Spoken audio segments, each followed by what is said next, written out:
Hey, Ashley, welcome to Success with Soul. Thank you so much for having me. I'm so excited for this conversation. I know, me too. So we have kind of an interesting history. And I was just saying before I hit record, now to be totally redundant to you, but new to the listeners, that we met, I guess now a little over a year ago, maybe. And we were just saying that I was pregnant with my daughter at the time, and she's now 10 months old. So somewhere in that window. And since then I've been forwarding your emails to my team all the time. Like I feel like there was definitely a period where you were just like hitting everything I needed to hear. And I think every week I was like, okay, team, listen to what Ashley had to say about this. You got to hear this. This is so smart. So when we were thinking of who do we want to have on the show, Mara and my team's like, I'm pretty sure you need to ask Ashley on the show. You're always forwarding her emails. So here we are. Yeah, I'm so excited to be talking about all those things that you were Yes. forwarding stuff about. Yes, me too. Me too. So tell everybody who's listening a little bit about who you are and some of your story.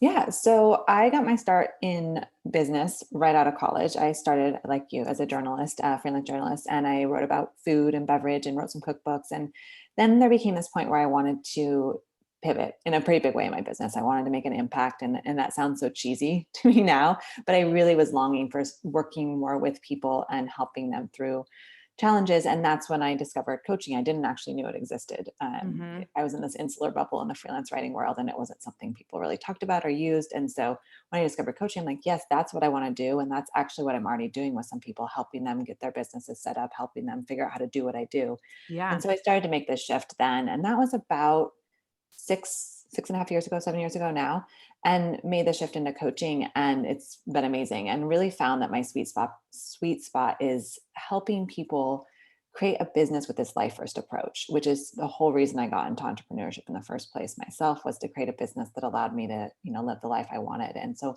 I've Right. really helped people learn how to build simple, streamlined businesses that make that lifestyle and life they want possible, and make it possible to prioritize the things that are most important to them. And I've been doing that for the last 6 years, and it's been a blast.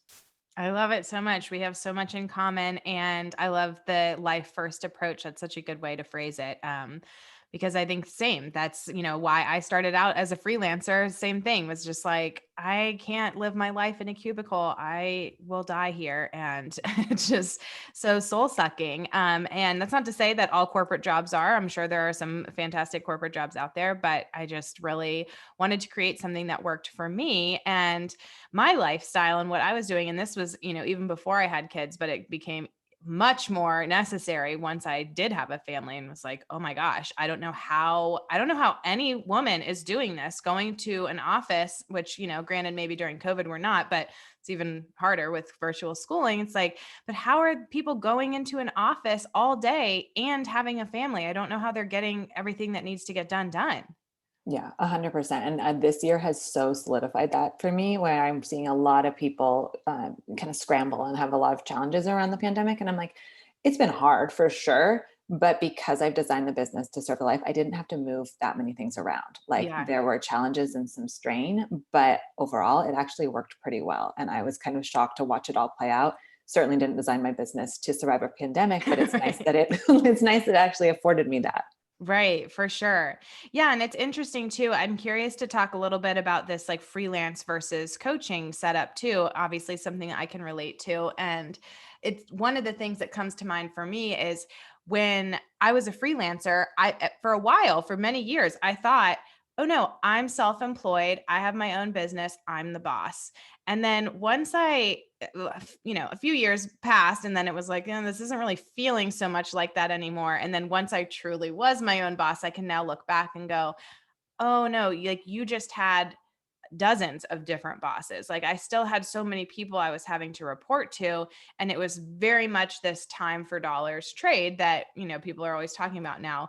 But when I had my first child and went on maternity leave, I kept thinking, I remember when I was freelance, everybody saying, "Oh, this will be so great when you have kids because you don't have to go into an office or whatever." But if I took a maternity leave, I would have made $0. Like if I was not working, there was going to be no money coming in.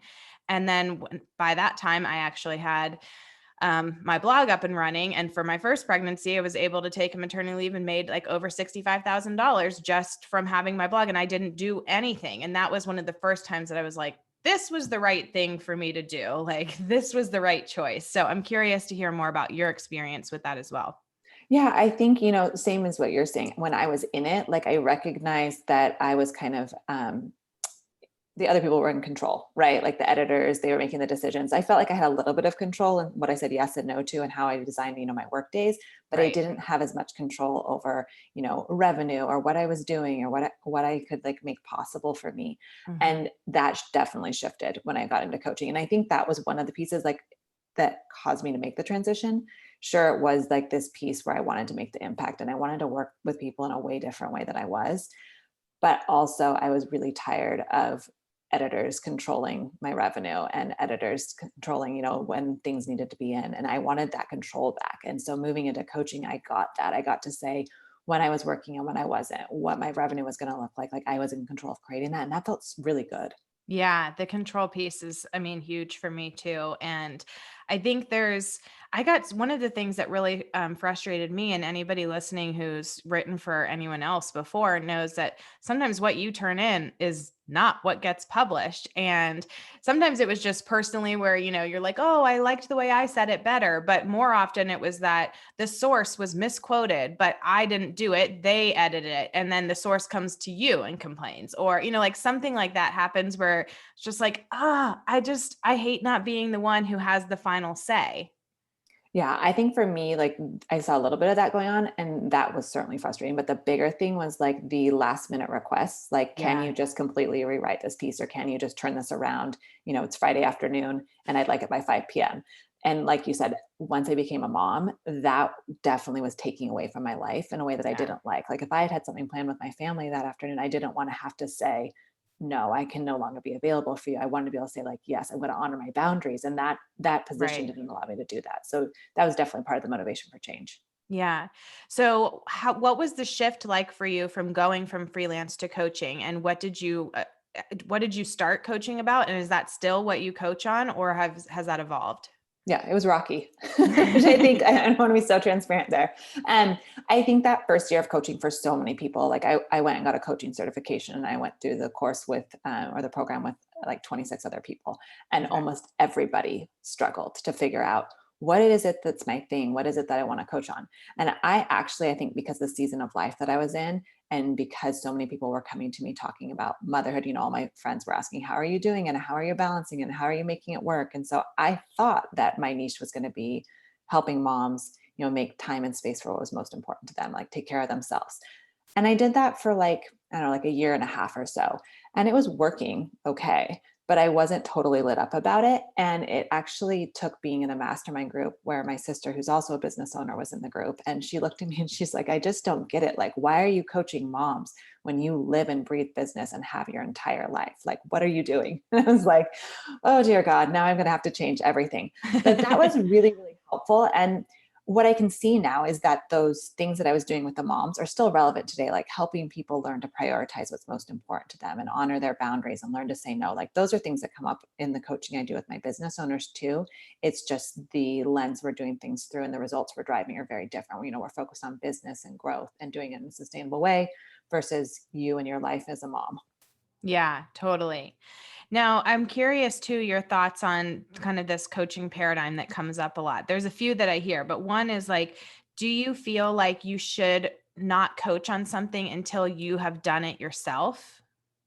I think so. I think it's really helpful. I would say, I have a lot of clients who are coaches, a lot of peers who are coaches, and I feel like the people who are most successful have been through it. Yeah. They really deeply understand what it's like. I'm sure, like, you can coach and learn to coach on things you haven't been through, but it's super valuable when you have for your clients, but also for you too. Like, the reason I can write copy that gets such responses from people is because I've been there or I'm in it right now. And so Hmm. I can really relate. And so I think that that's for me, that's really helpful. And that's always my recommendation is to coach on something you've been through and known versus something you really don't know much about. Right. Or what about something that you're currently struggling with? I think it's really good to be a little removed from it. Like you can be kind of on the other side of it, but I wouldn't coach on something that you're deep in the middle of it. Like I think about Brene Brown, how she shares, uh, share your scars, not your wounds, right? So Yeah. like when you're in the messy middle, I think it's good to get through it and then coach on it. Yeah, for sure. I love that so much. It's something that I feel like, I'm not trying to call out any coaches or anything like that, but it's something that I think people who are interested in coaching and sometimes say like, well, I don't really know what is my thing, like you said, that everyone's kind of trying to figure that out. And sometimes it's hard if it's like, well, this thing is the thing that I'm currently trying to do. And I see a lot of coaches out there who, like, I'll know, well, you don't have a profitable business yet, but you're coaching people how to create a business. And is there some kind of ethical, morality thing happening there? Or is it possible? Like, maybe it is possible to be a fantastic coach for something that you've never been through. I think like it reminds me of male OBs or something where it's like, Yeah. I'm sure there are great male OBs out there, but I personally was always like, why would I go to a male? They have no idea what the experience of being pregnant is like. So maybe it's just a personal preference thing too. I think so, but I do think that's such a beautiful parallel where it's like it's great to receive support from someone who's been there Yeah. because they can relate and they can really help you through it in a way that someone who hasn't can't. Yeah. Yeah. So for people listening who are thinking like, well, I would like to be a coach, or maybe I am a coach right now, but I'm not on the other side. I am still sharing my wounds, or I am still kind of trying to figure it out too. Or even just starting, I don't know. I think there's this kind of like chicken or the egg syndrome that happens then where you go like, well, I want to coach on this, but I haven't done it yet. But if I wait to start coaching until I do it, then like the cycle gets interrupted. Yeah. I think it's really helpful to get rooted in what you do know. So, when I was first starting coaching, I didn't have a six-figure business. Like that wasn't my claim, but what I Mhm. could promise people was that I could help them create a business that made the things they wanted in their life possible. I could help Mhm. them lean into simplicity. I could help them focus on what was most important, and I could help them define the things that they wanted to make space for in their life and design a business that made that possible. Learning how to get people to growth, like that took me a little bit of time. So I really leaned into what I knew deeply and could promise people. And that was my value proposition first. Now, I can help you grow sustainably too, but that wasn't my value proposition at first. So I think there's a Right. little bit of both and there going on.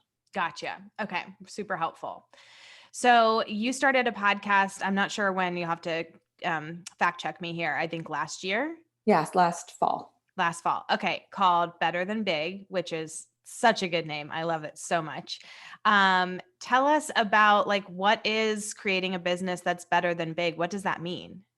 Yeah, so it's a business that's simple and it's streamlined and it's super intentional and it's really focused on doing less better, right? So instead of doing more, having tons of services and tons of marketing activities and tons of, things going on in the back end of your business, it's really streamlined. And again, it's that vehicle, right, that makes your lifestyle possible. So that's how I think of business. I don't think of it as just this own thing. I think of it as the thing that makes the life you want possible. And then the other thing I think it's important to say with better than big, because sometimes people hear that and they think, oh, you're anti growth. You just want to help people build lifestyle business. And I'm like, no, it's not that. It's about how you get to the growth. So Mm, I want my clients getting to the growth with intention and ease, not hustle and overwhelm. And I want them getting there without sacrificing the things that are most important to them. And so that can look different, right? Like we might extend the timelines on their goals. We may focus on doing less than they think they should be doing. And that's how they get to where they want to go in a way that's, again, intentional and easeful, not focused on the hustle and overwhelm. yeah, for sure. Okay, so two things that came up for me there. One is this idea of doing less, which is definitely something that I also strive to do in my own business, and then teach my students and clients as well. What does doing less like look like for you and most of your clients? Yeah. If there's like, are there any common denominators of like, how do you actually do less? Yeah. So one of the things I love with my clients and actually myself too, like anyone who's a creative entrepreneur, right, is that you're an idea person. And you're also constantly consuming lots of ideas from other people. You're listening to podcasts or reading books. And so there's always these sparks going off. And what you have to do is decide what's most important. And so with my clients, a lot of the time we're taking this big list of ideas that they have, or all these things they want to do in their business, or all these services they want to launch, and we're simplifying them. So we're getting them down to a couple of signature services because I work with a lot of service providers. We're looking at all the marketing things they could do, and we're asking, what if you just did two and you did them incredibly well? And what would that do for your business? We're looking at even like the features of their services. And instead of packing them so full, we're asking what's essential here and focusing on that. So Mhm. it's really just continuing to edit and refine and get the business to a much simpler, streamlined place. And that's what allows them to do less and live more. Yeah. I know even one of my mentors who has a seven-figure business, and I was in her mastermind last year, and she was saying that she used to have like 39 offers. One day they were looking at everything and she's like 39 offers, and then they scaled it down to 3, I think was their final number, and revenue grew. And it's like it seems counterintuitive, but I think it is like the more focused you are, then the more what's like the way to say it? I feel like there's an eloquent way to say what I'm trying to say, but like you get that focus and then the results skyrocket. Yeah, it's so backwards. It's the same thing with niching, right? We think if we niche down to a specific audience that we can't possibly have that abundance. And it's the same thing. Mhm. Like I love that with services. I do service intensives with people. And so often people come to me and they're like, I have 10 services or I have 3 services and there's 6 tiers under each one. And I'm like, if I'm your buyer, I'm so confused already just looking at stuff. I don't know what these things are, where I fit in. If Mhm. we get them down to 2 or 3 signature services that are really tight and there's a very clear result attached to them, their revenue skyrockets like literally within the next couple months. Yeah, it's so crazy how that happens. And I mean, even when you're not talking about specific services that you sell or offers that you have, like I can remember being really overwhelmed when all I was doing was trying to grow my blog Root and Revel, which I don't mean like all I was doing. It was more than a full-time job, but because I was trying to do so many different things. Okay, I got to do content and I got to be on Pinterest and I got to be on Instagram and I need to do podcasts and maybe I should add a course and maybe I should, like there were so many things.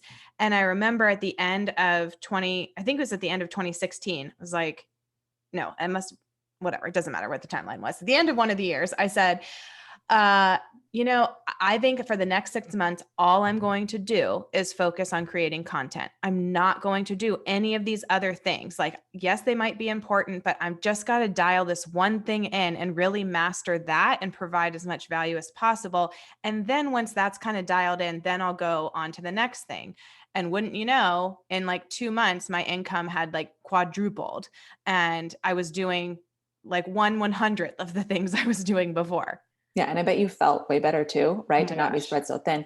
I think Yes. that's such a good example. And the most important thing that you just said that I want to call out is like that you focus on one thing, but you didn't tell yourself you couldn't have all the other things. You just said not right now. And I think Right. that's something that I have to do as the voice of reason for my clients a lot is to say, I know you want to do those 12 different things. But if we do that, you're going to be spread really, really thin. And you're probably going to be kind of throwing spaghetti at the wall. Not a lot of Mhm. stuff's going to be effective here. If we get this one thing running like a well-oiled machine and we do it so well and get results from it, then you can layer on the next thing and then the Right. next. And that I think is the hardest lesson in entrepreneurship is that restraint with our own Mhm. ideas and the things that we could do. But it so works when you can lean into it. Yeah, it's like we need boundaries for other people and we need to learn how to say no, but mostly we need those for ourselves. Yes. Yeah. I'm recording a new audio course. And that's one of the lessons is like having boundaries with ourselves, because that Yeah. is where we are leakiest and that's where our slipperiest slope is. And if you can kind of control that a little bit more, you can see such good results and you can be working less and enjoying life more. Yeah, so true. Okay, the second thing you said a few minutes ago was about better than big, and people think it means like you're anti growth. So I wanted to dig into that a little bit and talk about. I think a lot of us can get stuck in this trap of growth for growth's sake. Mhm. And like, why do we even want to grow? And sometimes it's just like we want to grow to say that we grow, or we want to grow because once we grow, then I could afford to hire this person, but maybe you don't even need that person. What if you just stayed where you were? But I know you were saying that no, it's not that you're anti-growth. So I kind of want to talk about that. And what's coming up for me is thinking about, I think his name's Paul Jarvis, who did Company Mhm. of One, and he is kind of anti-growth, I think. And maybe I haven't read the book, so maybe I'm not. Maybe I'm doing the same thing, and I'm thinking it means one thing when it means another. But I'm curious, you're kind of what better than big fits into all that. Yeah, I mean, Paul Jarvis is such a good person to call out because his philosophy is very similar. Like, I think I don't know where he's at with his business, but I feel like in the book he talks about like he has a 250K a year business, and he's decided that that's perfect for him Hmm. because it allows him to do work he loves. It allows him to run a really simple, streamlined business, and it allows him to spend lots of time outdoors, which is what like those are all the things that success looks like to him. So Hmm. I think for me, like one of the things I like to do with clients is really get that picture painted for them, like what is success for them so that then the metrics they're going after and the lifestyle they want, like it's theirs, right? It's not somebody else's. So that Yeah. means defining what you want your revenue to be, like what you want it to make possible for you. It means defining how many hours you want to work and what a business that would fit within those hours would look like. And it means defining what you want it to make possible. And then you can start to make decisions from there about how you want to grow. And again, like I like to encourage my clients to not rush to get there. Like I have a Mhm. client who, shared a couple of years ago that she wanted to have $1 million a year business, and she has all the makings of $1 million a year business. But she's like, I'm not in a rush to get there. Like if it takes me 5 years to get there, she's totally cool with it, because she knows that going slowly through her business and those growth phases is going to be exactly what she needs to do to get there without sacrificing time with her family, her health, like all the things that are important to her. Yeah, I feel like that's where I've gotten in just this last maybe month or 2, where I've had the goal to be a seven-figure business. I made that my goal in 2020, and I didn't hit it, and that's okay. And then it was again now as my goal for 2021, and it felt like for a while it just like it was all I could think about. I got to make $1 million, seven-figure business. Like this is what I want. This is what I want. This is what I want.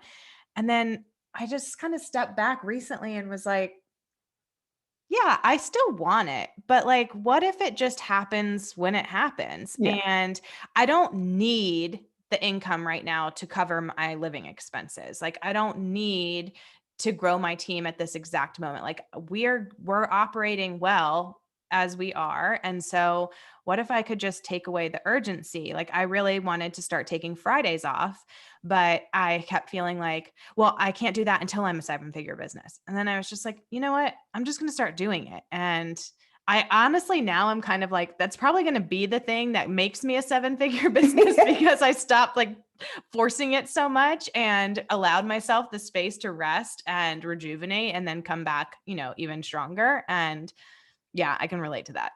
Yeah, I think so much that you said there about the expanding the timeline, right? And like just letting yourself let go of the urgency. Yeah. And granted, you have to, be in a place where that can feel good to you and make sure that you're hitting all the goals to make sure you can make, life work with the revenue you have. But if you're there and you're like pushing for the next level and rushing to get there and it's not feeling good, totally take the Fridays off and let yourself get there when you get there. Yeah. Yeah, it's interesting. I wonder, when working with your clients, where do you think this sense of urgency and everything's such an emergency and we have to have it now? I mean, I know we live in such an instant gratification culture, but do you feel like there's anything deeper than that, that like where this urgency is coming from? I think a lot of it is those outside inputs where they're just hearing a lot that I made six figures in, 6 weeks, and I Yeah. got to the $1 million mark in my first year of business. And so they're hearing these like unicorn success stories, but maybe not the full story of those Hmm. business owners' trajectory. And they're thinking like, well, that's possible. So I have to do it. And it's worth asking, like, but how fast do you really need to get there? So I think that's happening a little bit. I think too, sometimes we attach our own worth to it, right? Like we decide that we're not going to be successful or we're not a worthy business owner until we hit that goal. And I think that's where you can say both and, like, I'm a great business owner, I'm doing an incredible job. And also I'd like to hit that goal, but it doesn't have to attach to their own worth. Yeah, it's really difficult, I think, to detach from the results and the outcomes of things. Like, even if we're not talking about, larger goals like six or seven figures, but we're looking at, I have a launch coming up, or I just want to hit this milestone in my business, and separating ourselves from like, you are not your business is a lesson that I feel like I have to learn again and again and again. Yeah, it's not personal, right? Yeah. It feels so personal, but right, it's totally, totally separate. Now, correct me if I'm wrong, you have a primarily service-based business, or do you have more digital courses and things like that? I've chosen to stick with the service base, Okay. and I think that that's one of those things that was a decision that I made right up front that allowed me to keep things really simple. Hmm. So I've done that for the first 6 years. This year, I'm launching an audio course. It's going to be a small part of my business. I'm still going to be really focused on the service based stuff, and I think like what's important to call out there is that you have to decide the business model that works for you, whether that's Right. products or courses or one-on-one services, and then make that decision. Then you can design the business in a simple way from there. Any of those things can be simple, and you can have a very life first, life-giving approach to running a business, but you've got to make the decision on what the business model that makes sense for you is first. Yeah. So I'd love to unpack that a little bit because I know there's so much talk these days in the online marketing space about, everything has to be scalable and everything has to be like no more trading time for dollars and all of that. And I think there is a lot of goodness to those ethos, but it's not maybe the only thing. And generally speaking, and again, correct me if I'm wrong, I'm not a service-based business, so I don't know, but my understanding is like service based, if you're working one-on-one with clients, like that isn't scalable because you're only one person and you only have 24 hours in a day. Yeah, it's not totally scalable. It's scalable to a point, right? Like there's things that you can do, like adding in some different types of services to scale it. There's a lot Mhm. of things that I've done by like giving more things to my team that are Mhm. not stuff so I can do more of the service. And so Right. it's scalable to a point, but you're totally right. It's not like scalable indefinitely. And that's just a decision that I've made that I'm comfortable with. And that's, Yeah. it makes sense for me. I will say that a couple of things that have been helpful. One is the passing stuff off to the team. That has helped me expand my capacity a little bit. And then another one is having productized services where it's not like I'm trading time for dollars exactly. It's my clients are buying a productized service from me, a coaching partnership that lasts 6 months. And it's got some very like, I don't want to use the word strict, but like some Mhm. very set things that we do together. Yeah. And then the other way that I've chosen to scale is with short term stuff. So I do short term coaching intensives, and that's created a lot more revenue for me throughout the years. But it's short term, right? It's a one Yeah. day thing, and I can plug and play in the seasons of my life where I want to work a little bit more, and I can not do them in seasons of my life where I don't. Right. Well, and the reason I ask this question is because I think there is so much value in service-based businesses. And I know that while I don't personally do run one right now, I use them. Like I have coaches, I have people who do one-on-one services for me or done for you services, and I value them so much. So sometimes I'm like, slow down all this talk about like getting rid of service-based businesses. Like we need them. And so I'm curious, you said you made this decision very intentionally. What was the reasoning behind it? It's how I like to work. And it's the work that I do, I think it's the way that gets the best results. So it's really hard to work with someone to like get in the nitty-gritty of their business and streamline it. And it's really hard to do the mindset work to help them, do that soft skill work to help them learn to be the kind of business owner who can enjoy a better than big business. Mhm. You can teach it, but it's so personal and a lot of stuff comes up around it. So it just feels like the right fit for the type of work that I do. Sure, Yeah. I could teach it in a course. Sure, I could, do it in a group membership program. There's other ways to do it, but I like the deeply immersive one-on-one interaction. So it just made Yeah. sense for me. And I tried some groups at some point. Kind of the coaching school that I went to really suggested, moving into that quickly. I tried it and I was like, mm-mm, like Not just for you. it just Yeah. didn't push my buttons. But I think that's so important, and I'm glad I asked the question because there is no one size fits all business model, and there's pros and cons to each different type of business. And I think it's so important to talk about, especially in a space where people aren't talking a lot about the value of service-based businesses. And like there are so many advantages to having a service-based one-on-one business, and it's figuring out, is that what pushes your buttons, is that what lights you up and how you like to work? And if it's not, that's okay too, but like figuring it out for yourself, not just because the big wigs in this industry are saying like you have to have a digital course or you have to do something this way. Yeah. And I think like figuring out the business model that's right for you, sometimes it is both, right? It's a both and thing. Like sometimes you're going to do services and you might have a membership group, and sometimes you might do Yeah. one-on-one services and have a course. I am playing around with a course right now because at 6 years in, I finally feel like I know exactly what I would put in a course, and I'm keeping it really, tight, and Yeah. it's very specific. It's not like we're going to do all the things. It's one thing. Right. And so, it's fun to experiment with that and see, but all that one-on-one work informed that. And if I had tried to do this course, in year one after working with a handful of clients, I wouldn't have had the insights that I have now. Yeah, for sure. And again, that's just like a good reminder of not rushing things and not jumping the gun because you just feel like it has to happen now, and really just taking your time and leaning in. I think trusting in kind of that divine timing that like it will happen when it's meant to happen, or not. Yeah, Yeah. it's hard, It's very but it hard. works. Yeah. So, one of the things that you talk about is having the soft skills that you need to run a streamlined business. What do you mean by soft skills? I think so much we hear the words like streamline business or let's simplify your business. And we think, okay, we're going to go in and we're going to get great systems in place and we're going to refine and edit things and we're going to get team support in place. And I'm a yes to all of those things. But I also know that a lot of those things don't work if you don't start changing the way you think about work and operate in your business. So, Mhm. like, we can create great boundaries for you with your clients, but if you aren't the kind of business owner who can set and honor boundaries, never going to work. Mhm. If you're the kind of person who's like a high achiever and you're always going to go for the gold star and the A plus plus, like you're going to be overwhelmed a lot. So we've got to get you to do the soft skill of like learning to do B level work. And so there's just lots of stuff that we have to dig into around letting things go and making decisions and all of those things, those soft skills. That's actually what I see create the most time and freedom for my clients than the systems or the team support. It's actually those soft skills. It's really interesting to kind of have explored that these past few years. Yeah, for sure. I'm fascinated by this and definitely some things that I need to work on myself.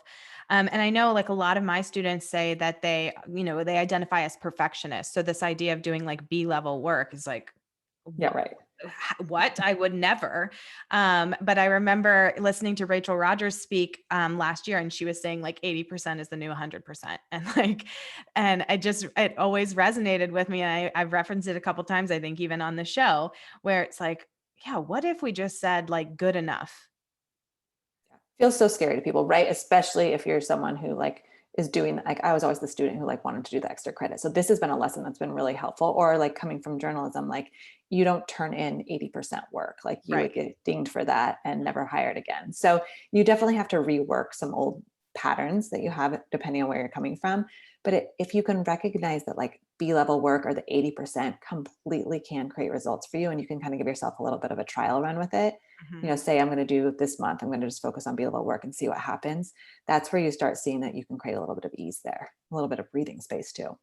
And what does B level work like mean to you? Because I think, let's just use an example. A lot of people listening are bloggers. Mhm. So what would that look like for a blogger to say, I'm going to be okay with good enough?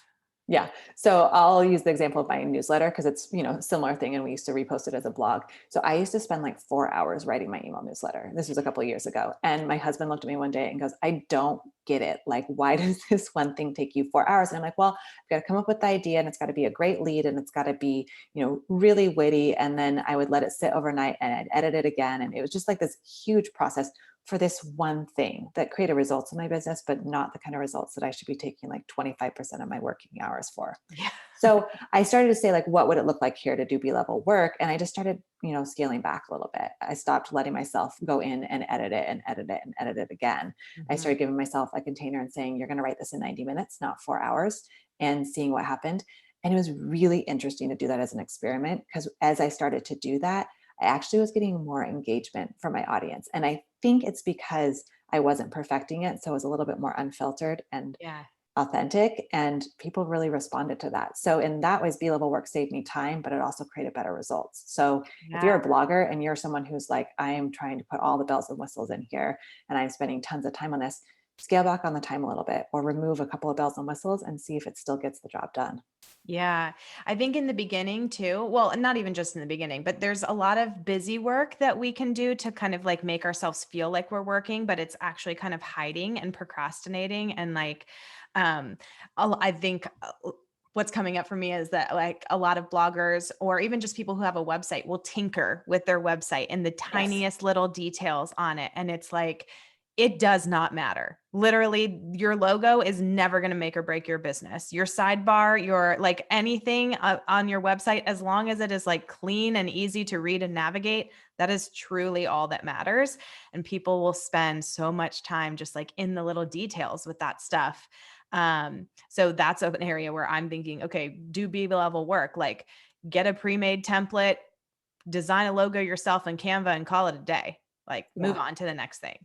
And focus on the things that matter. So the thing with B-level work is I think there are some areas where you are going to go for the A. I'm always going to go for the A with my clients. Like I'm always Mhm. going to show up and do like the A-level work with my clients. But B-level work in terms of like content I'm putting out on social media, my newsletter, Mhm. that's fine. And so there's a little bit of nuance there and room to play around. You just have to really have a lot of awareness to be able to do that. Yeah, for sure. And I think sometimes like this is a lesson that I feel like I'm still learning is identifying those areas of what is really moving the needle. So showing up and doing A level work for your clients, yes, that is moving the needle. They're going to keep coming back. If you didn't do that, then they're going to drop you, right?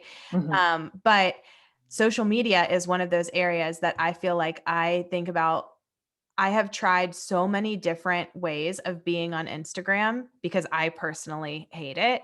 And I've tried outsourcing it. I've tried giving it to somebody on my team. I've tried like just only posting once a week or whatever. And sometimes I think at the end of the day, I just go, like, Instagram has never moved the needle for me. Is there the potential for it to move the needle for some people? Of course. But what if I just said, like, I don't need Instagram and I just stopped and like didn't do anything? There was no strategy. Or if I did do anything, it was just because I genuinely was like, I want to share this picture of my kids or whatever, and like started using it more organically. But there's something that is hard to like break that connection of feeling like, no, I need to.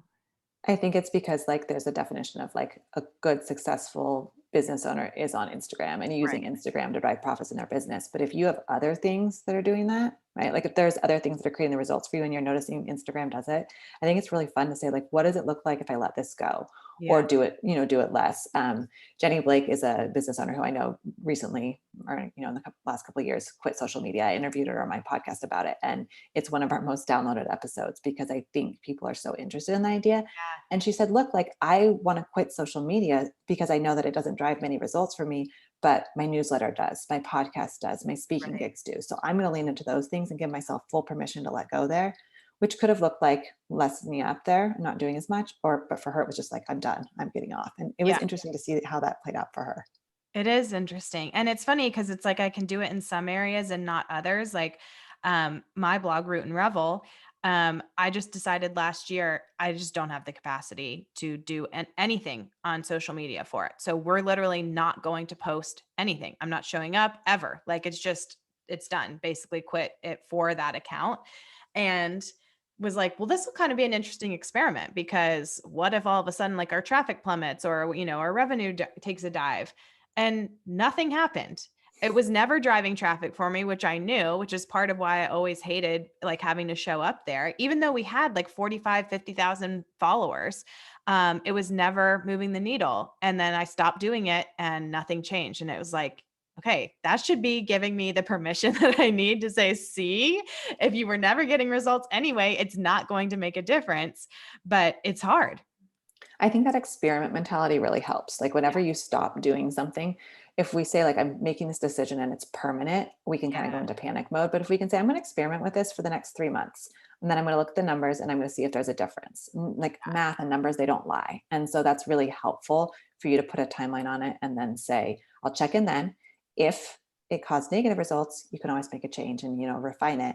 But a lot of times I think people find that the things that they kind of already know they need to let go is not going to create a negative result in their business. It's actually make things so much better. Right. So true. So true. Um, okay. I had another question that you said something about, and now I'm kind of spacing on what it was. So I'm thinking back to the soft skills. So doing B-level work, that's one of the soft skills you mentioned. Were there other soft Mhm. skills you wanted to chat about?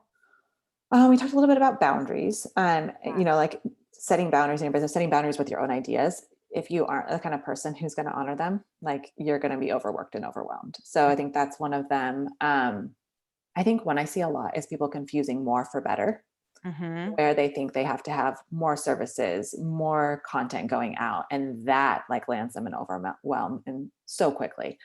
And when they recognize that more isn't necessarily better, that like less can actually be better, they can create systems or create services that are really streamlined and simple. They can Yeah. create marketing plans that are really simple and effective. Like it's really interesting when I see people start to make that shift, how much ease it creates.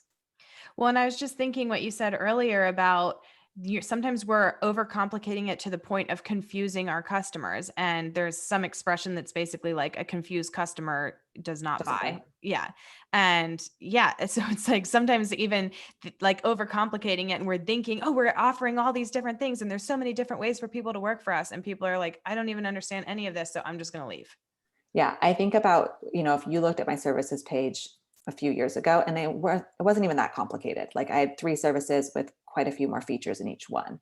Mhm. Now I have 2. And far fewer features in each one. But when I was doing sales calls for those 3 services, I almost felt like I was like out of breath as I described the different ways to work with me. Mhm. And I almost felt like the people on the other end were fire hosed. And so they were confused. They were like, and remind me what that one has in it again, and remind me what the features are, and remind me the price points. And it was too much.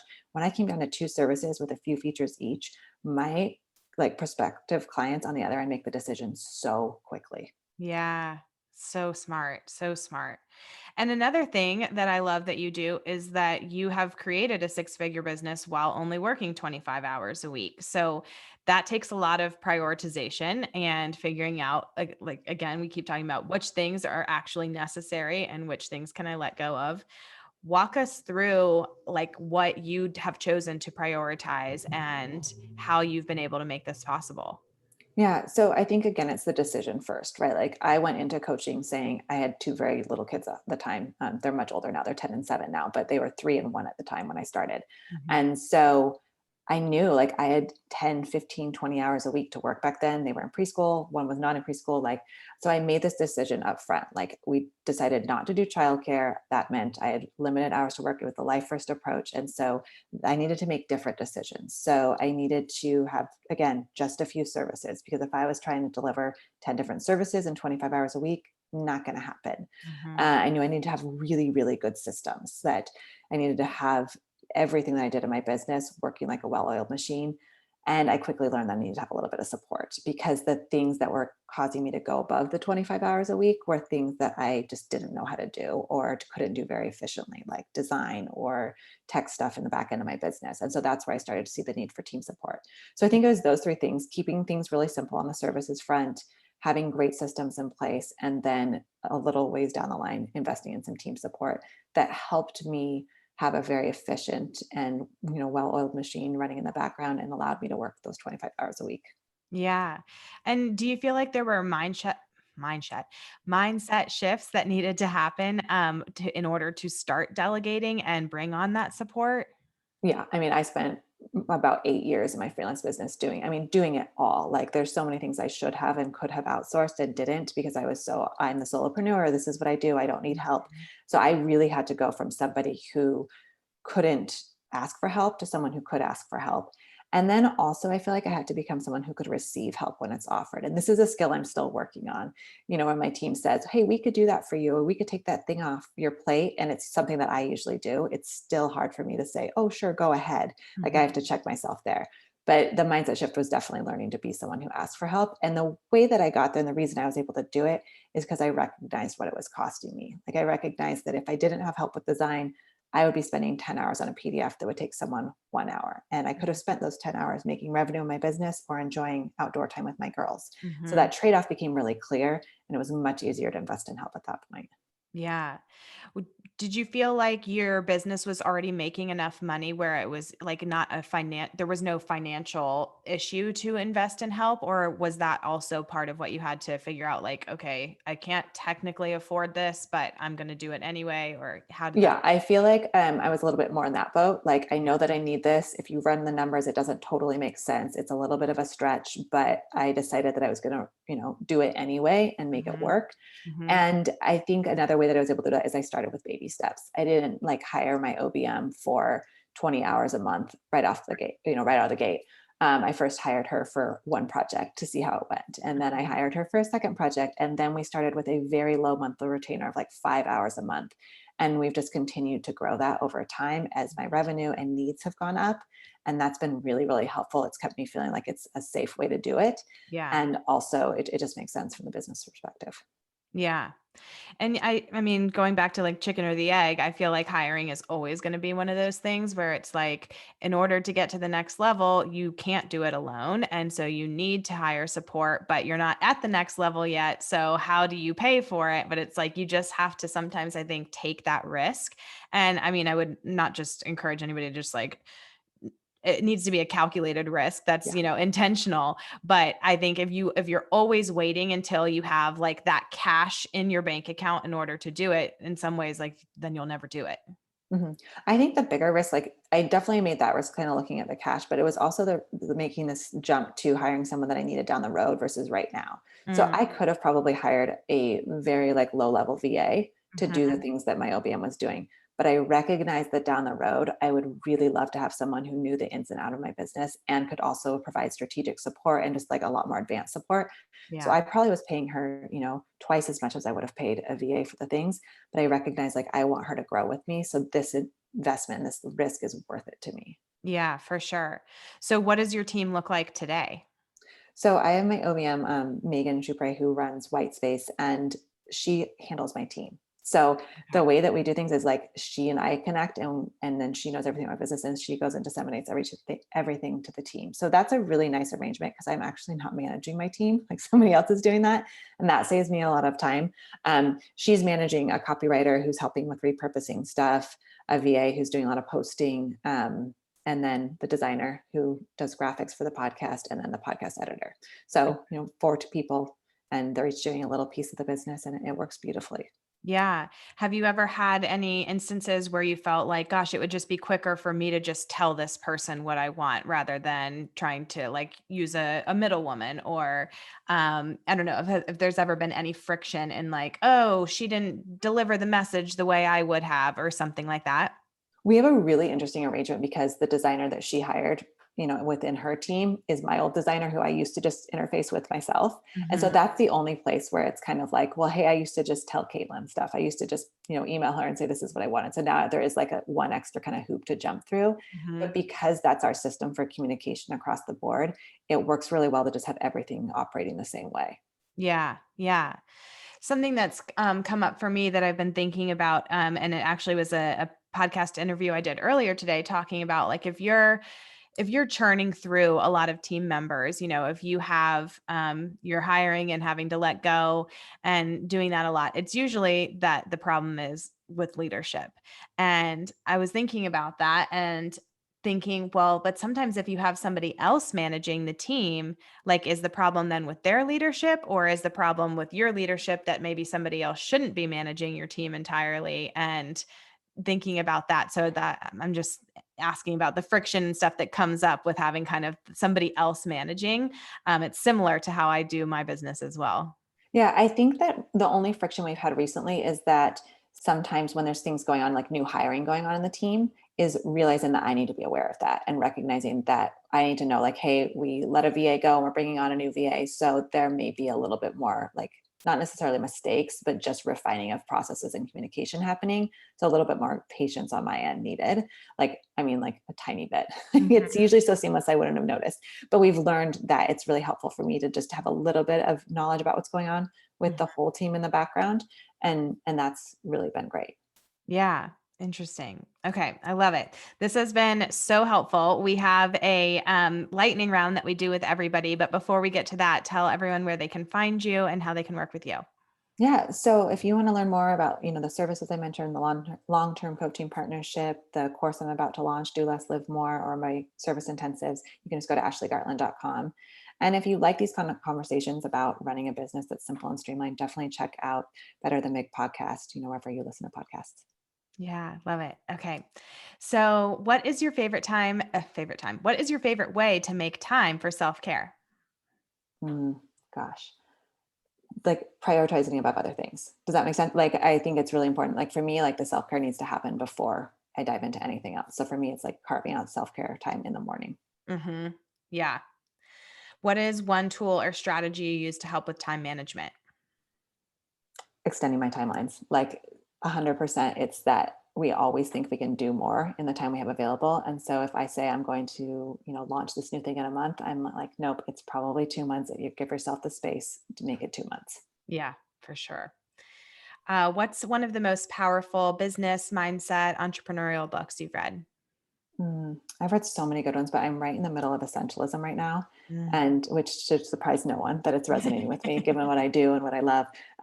It's been really, really reaffirming in what I believe. Yeah, that's a great one. Any quotes or mantras, affirmations that you're telling yourself lately? Hmm. I use the phrase "be here now" a lot, to remind myself to be present, to enjoy what I'm in, because I think one of the ways we can land ourselves in overwhelm is by, being like hanging out with our kids and being in work mode and thinking ahead through the day and what we need to do. So "be here now" has been really helpful in grounding me in the current moment. That's great. I need that one. Um, this show is obviously called Success with Soul. What does success with soul mean to you? Mm. It means doing things in alignment for me. Like it really means that the success that I'm going after is in alignment with the way that I want to live and work, not someone else's definition. Yeah, exactly. Love it. Thank you so much, Ashley. Yeah, thank you so much for this wonderful conversation.